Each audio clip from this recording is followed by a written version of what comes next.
Vamos falar um pouquinho mais sobre o pivô, que é o centro local do sprite.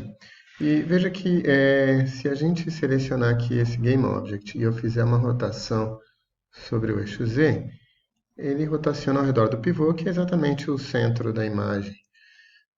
Agora, se a gente selecionar aqui o asset, né, do seu sprite e selecionar o Sprite Editor, nós temos aqui uma bolinha azul que mostra onde está o pivô.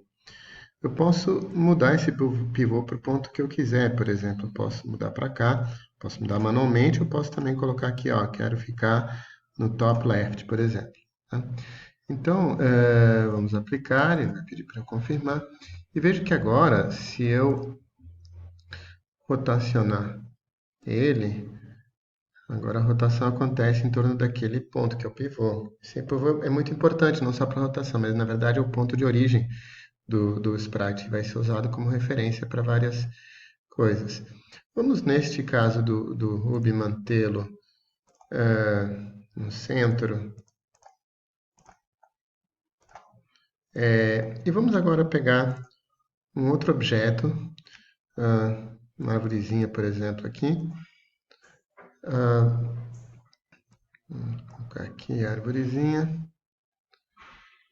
E vejam que essa arvorezinha também é um sprite. E quem fica na frente de quem aqui?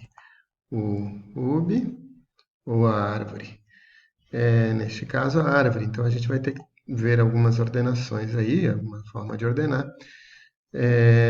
Uma forma assim, que a gente também pode querer fazer com que a ordem de desenho aconteça é, por exemplo, se ele está vindo de baixo, eu quero que ele fique na frente, mas se ele estiver vindo de cima, eu quero que ele fique por trás aqui, certo? Então, se a gente quiser mudar essa forma essa lógica de ordenação, a gente pode vir aqui em Project Settings, em câmera, e ao invés de Default, nós vamos colocar em Custom Axis e vamos dizer assim, que aqueles que estiverem um Y menor vão estar por trás, o que tiverem um Y maior vão estar na frente. Então agora, se o Y a coordenada Y da árvore é maior do que a coordenada Y do, do, do personagem, então ele aparece na frente. Mas veja que a partir do momento em que o Y do meu personagem passa a ser maior que o Y do sprite da árvore, ele passa a ficar na frente. Tá? Vocês devem ter reparado que o centro, o pivô desta árvore, ela é o centro o centro da imagem, o centro geométrico mesmo.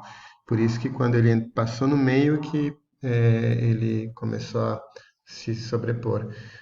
Eu poderia vir aqui e também mesma coisa. Sprite Editor poderia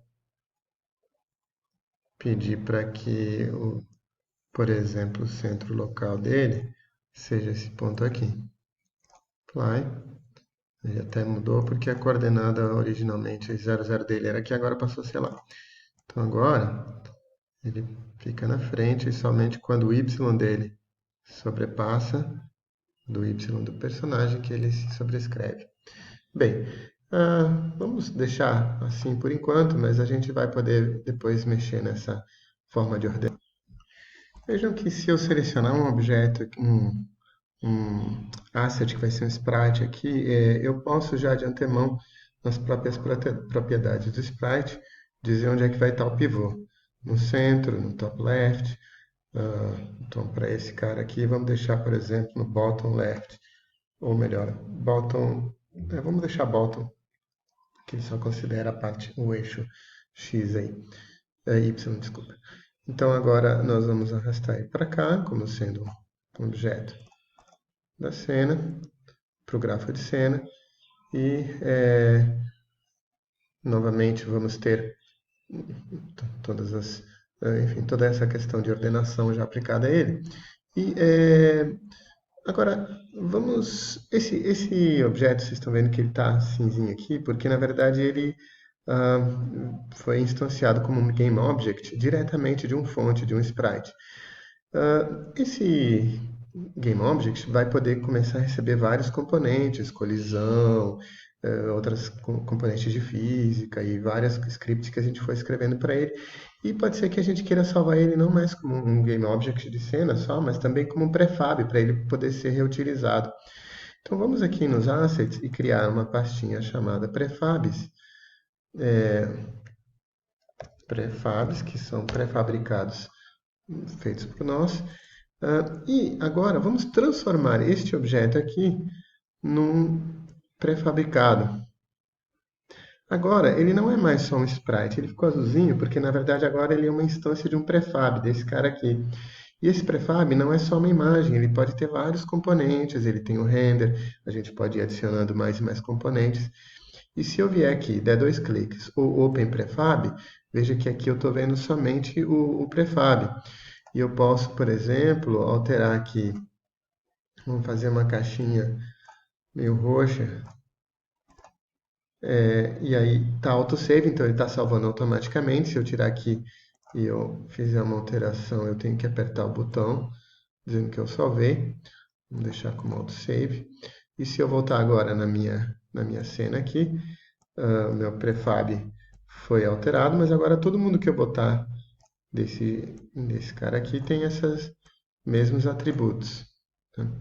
Ah, bem, então é interessante criar uma coleção de prefabs porque eles já vão reter todas os scripts e vários componentes que a gente for colocando em cima desses sprites da cena. Então, como tarefa agora, vou pedir para que vocês coloquem uma série de sprites e transformados em prefabs aqui distribuídos pela cena.